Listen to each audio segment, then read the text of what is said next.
Christ Church with the Orlando le Fleming Trio. Welcome to Rochester, welcome back I should say. Oh, thank you, it's good to be here. I've been here like 6 months before. Yeah. And who were you with before, if you remember? Well, I was playing here before with some English guys in Canada called John Street and John Listening Command. Right. 2 or 3 years ago. Yeah. And I've been here maybe with Jane Monheit a bit longer. Yeah, that's right. Before. Yeah. That's right. And maybe even with David Sanchez. Me and Larkin White. You know, like somebody said that. I was here with David, but I don't remember. I think we were. Were we? Yeah. Must have been really memorable. It could happen. Yeah. It could happen. Orlando, could you introduce the band formally? Well, this is on saxophone. We have Will Vincent. He hasn't known me very long. So Will Vincent's originally from London and he lives in Brooklyn. He's been in New York for about 13 years. On guitar, we have Lage Lund, who is originally from Norway and he's been in New York for about 10 years. And we played with each other for about 6 or 7 years, or longer. We're all good friends. And this band is actually built under my name. It's actually a cooperative trio that we've formed. Very recently we recorded an album and we're waiting to release it. And, we're very excited about it. We recorded it in the church actually. Really? A abandoned church in Queens, in New York. And it's just the beginning of something. So talk about, Richard, now you've done the studio, now how does this work on the stage? And how does it work on the stage? Well, we've all played, I don't know, we've played together a lot, so we know what music we like and what tunes we know, and it's pretty easy to just get up to, we want to do this, do that. And we all know each other's playing so well, we can react to it and make some music out of it, hopefully. Playing in the church is a special challenge, though, I think. Yeah, we're playing especially for Will, tonight. which is an active player. Yeah, I mean, we're playing trying to play as acoustically as possible, and in a room like this is not the kind of place that we usually play. Usually playing in clubs and at least much drier acoustics, and to play with this room, and gives us a lot of opportunities. It has a lot of bonuses, but it's also kind of a challenge because you have to be really careful about the way you use the sound to not overwhelm the room and each other, especially playing a horn or with the bass pretty much acoustic. It's fun actually playing.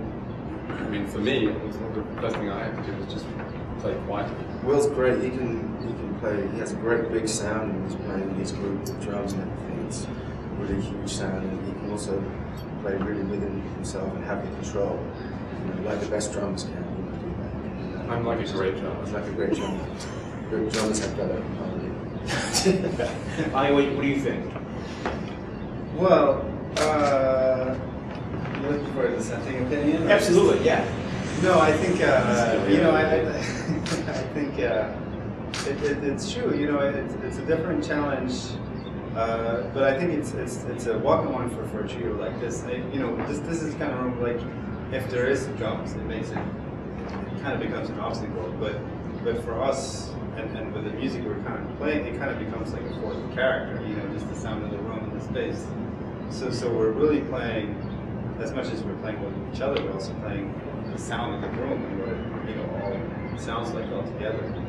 And so it'd be very different for us if we played in like a little club with a dry sound. You have to adapt to that. But then again, it's a nice it's a nice challenge, and it brings out different characters in music and difference in how we play together. So it's nice, and it makes it different and interesting. You'll probably hear us playing a bit less than we would in a smaller room, and letting the sound of the church sort of speak for us a little bit. That's the fourth member of the quartet. Yeah. Unpaid. Unpaid. Speaking with You got hotel. It's not the writer. The Orlando le Fleming Trio. That said, jazz has really become an international language. So, although you reside in New York, what are some of the biggest differences that you see from a quote-unquote European player than a player born here? That's such a big question. It's very difficult to answer in 2 sentences, but I mean, this is the home of jazz. It's here. Everything's here. All the players are here. In New York, there's just thousands of jazz musicians there, and the history, it's all there, it's all, you can grasp it. In Europe, you feel a bit distant from that. Still, yeah, I mean, there's great players and great teachers and musicians in Europe, but it's still, in New York is where everyone flocks to, and the vibe of the city is still great. And the geography of it, where all the jazz clubs are, you can walk to all the jazz clubs, and that enables a social scene to happen. Maybe in Europe, some of the big old European cities, there's not so many clubs to play at, and it's a bit disconnected. But this is such a huge question.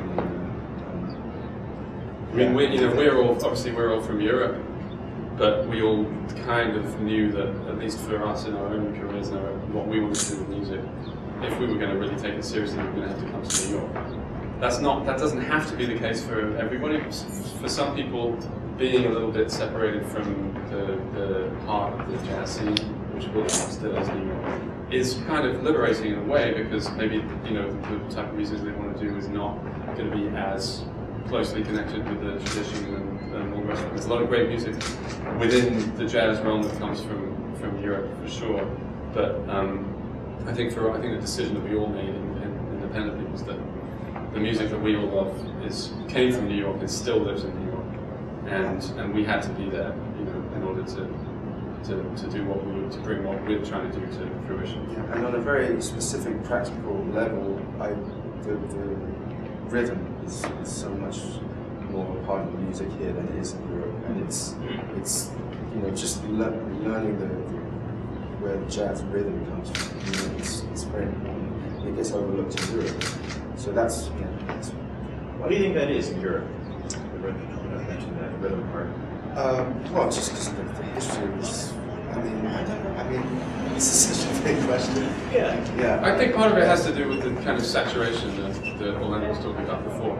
If you're in New York, you can go and see, just the proximity of all the other musicians is right there, and you're constantly hearing the music, and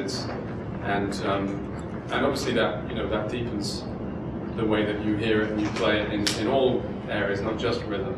But I think there's something about the history, the depth that comes with that history that's right there, and even just down to the types of rooms that people play in, affects the way that they interpret rhythm and stuff like that. If you're playing in a concert hall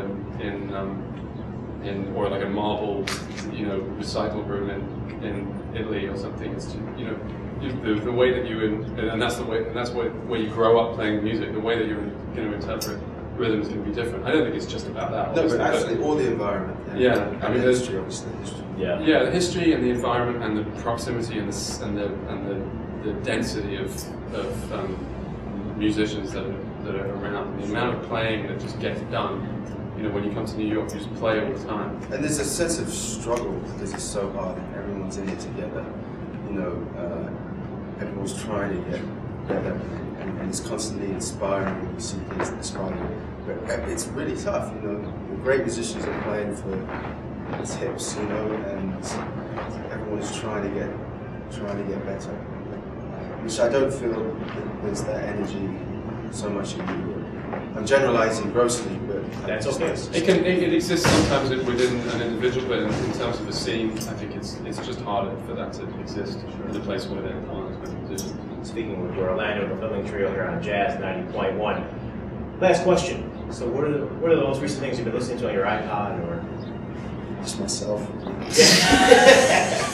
Just trying to get deeper into rhythm. Just transcribing myself, yeah. So you're the last thing you've been listening to?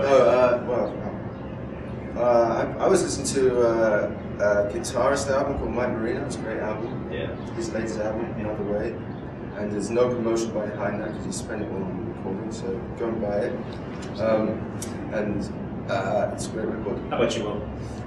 Actually, the last thing I was listening to is something that I've come back to again and again. Again, it's not jazz, but the Bach B minor mass. Hey, Lonnie, how about yourself? So a couple of things, Blue Mitchell, like all the Bruno and stuff. And then and also some Prokofiev piano music that I like. And then there's certain things that I always come back to, like how people, like you said, So I've been coming back to Miles, listen to some early Miles, early Miles content. It's just this beautiful phrasing. Well, gentlemen, thank you so much for spending quality time with us, and best of luck to you. Thank you very much.